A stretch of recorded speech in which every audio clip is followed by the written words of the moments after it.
I am Lakita Brooks, your social impact speaker and strategist. Welcome to Social Impact Sundays at 6, where we have massive social impact that leads to massive income. And today we have Kamilah Thomas. She is a licensed clinical social worker based out of Texas. She is a group practice owner, a mental wellness speaker. She does some amazing things with strong Black women, not weak Black women, but strong Black women. Welcome, Kamilah.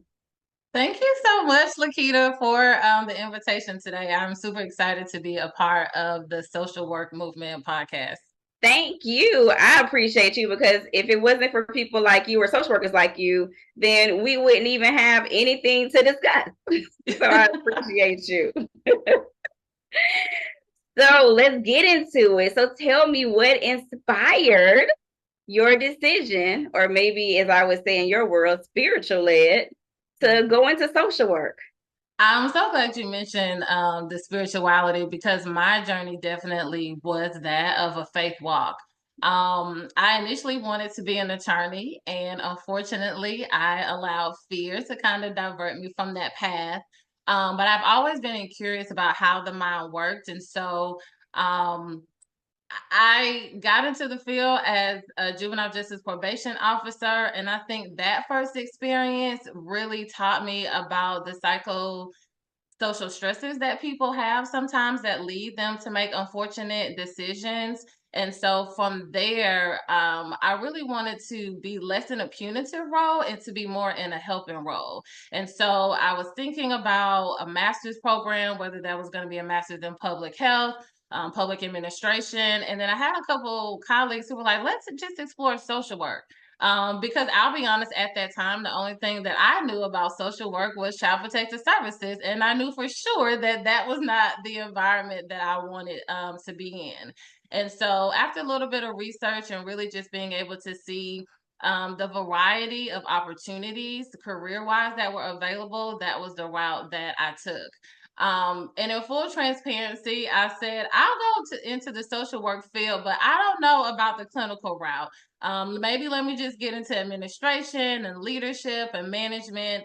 And so that was what I initially did. But in 2018, God had some other plans for me. They say, tell God what your plans are and watch how hard he laughs. And so private practice just kept kind of tapping me on the shoulder. And so that was how I got into private practice, and I've been doing that full time for the last 6 years. Oh my goodness, so many things. So you touched on like leaning into your spirituality. Also, what you had in mind wasn't necessarily what God had in mind for you. Mm-mm. Um, Also at times having some doubt when it came to law school and then a different path being carved out for you. Going Yeah. into private practice, even though you didn't see that vision. So it seems like a longer journey. There were so many things where you had something in mind, but then God had something totally different for you. Absolutely. Absolutely.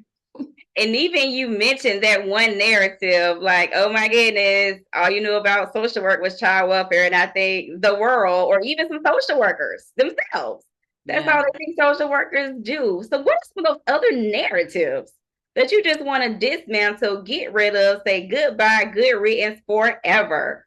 Definitely the narrative that we can only work for child protective services. I remember when I would tell people I'm a social worker and they would say, "Oh, so you take people's kids away?" Ma'am and sir, never ever have I, nor is that a desire of mine. I think another narrative I would like to dismantle is that there's a financial cap. That was something else that I heard just in undergraduate school when I was telling people that I wanted to kind of work in the social service, human services field. And even my parents were like, you ain't gonna make no money doing that. Like, it's cool if that's where your heart is, but can you not do that, on a volunteer basis? Like, how are you going to eat? And I can just say that in the 16 plus years being in this field that I have definitely surpassed the six-figure mark. So it is absolutely possible. And I think just through this journey, different doors have opened up where it has allowed me to be able to see that there are some other options and possibilities outside of just direct care work. Exactly. And like you mentioned, you did the justice system. Now you're a group practice owner. You're doing speaking. You're doing coaching. You're supporting strong Black women. So tell us Mm-hmm. more about, the women that you work with in your practice. How do you support them? And what would be some tips and strategies that you would share just, to help them along their journey of setting boundaries? Oh my goodness. Boundaries are so important, professionally and personally. It's very interesting, just the niche that I have and the passion that I have always had for Black women. When I decided to start my own private practice, it was really out of that need. And I wanted to be able to create a safe place for women who kind of look like me, who identify with some of the personal struggles, to be able to have a safe place to talk about the real things that sometimes she keeps really close to heart, so we can be the best women that we're designed to be. And so, whether that woman looks like there's difficulty being able to ask and receive help, to really be open and transparent and vulnerable with people that are part of her support system, not feeling the need to have to prioritize the needs of other people, that she really can prioritize and focus on herself. We don't have to be strong all of the time. That sometimes there is strength in being able to say, I need help. I can't do this on my own. And it doesn't take anything away from who she is at the core of that. And so sometimes that looks like being able to have healthy boundaries, whether it's with self or other people, to be able to say no, and also to be able to delegate and trust others. So those are some of the traits that I've seen. And just like this overall heaviness, they can be really successful, they can feel accomplished, but there still seems to be some level of like dissatisfaction that women feel. And sometimes it's because they identify their worth and value with how many people they can help or what they do. And so sometimes there is a resistance to be able to have to share the load or to delegate, because if I have to give these things up, do people still need me? Do people still value me? If I have to really focus on myself and not be so stretched thin of all these other things that I've prioritized, am I really happy with the thoughts and feelings that come up when I'm finally still? Or have I noticed that I'm so busy running around, trying to be so busy and over involved, that I'm actually running from some things that are deep inside of myself? Woo, that last piece.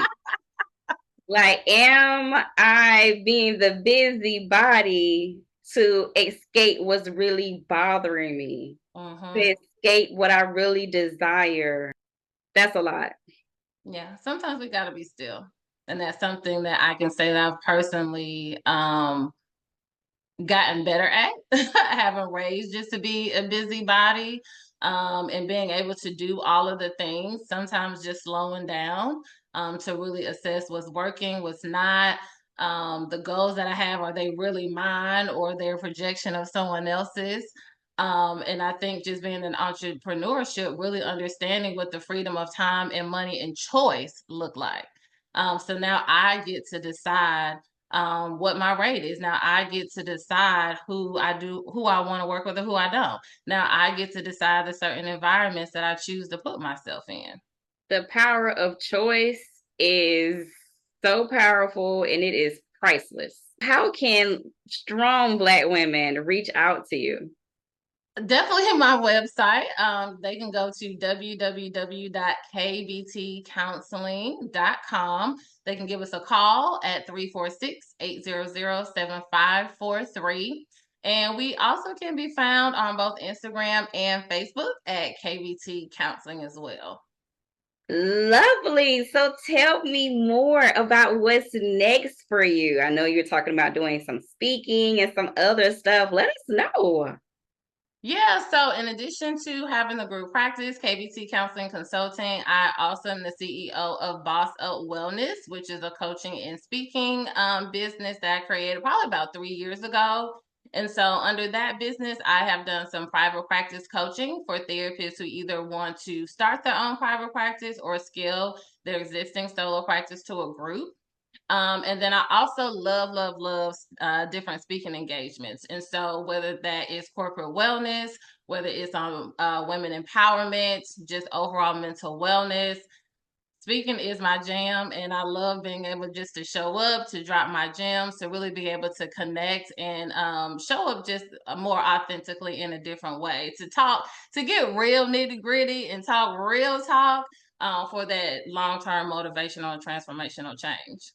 Long term, not just some band-aid. No, we're looking for some long-term transformation. And what Yes. would be some life, business, or career tips that you would share with our audience? I'll share a tip that I'm personally experiencing in this season is that it is okay to pivot and change. Everything has an in life. And I think being able to recognize the lessons, the gems that were necessary in that season or in that environment, and what is it that I need to be able to move forward is going to be helpful. Um, and also recognizing that typically we aren't really stuck. We normally know what it is that we need to do, but there may be a barrier as to why we're not doing those things. So I talked earlier about the importance of just kind of sitting still and just being quiet. Sometimes that's where your answers are, to just give you the strength or the clarity to move forward with what it is that most of the time we know that we already need to do. So be still, get the clarity, and make the pivot. I thank you Mm-hmm. so much, Kamilah, for joining me today on the social work movement. Thank you, Lakita.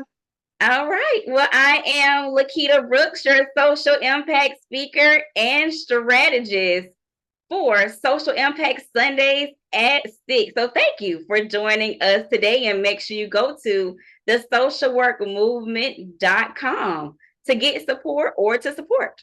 Have an amazing day.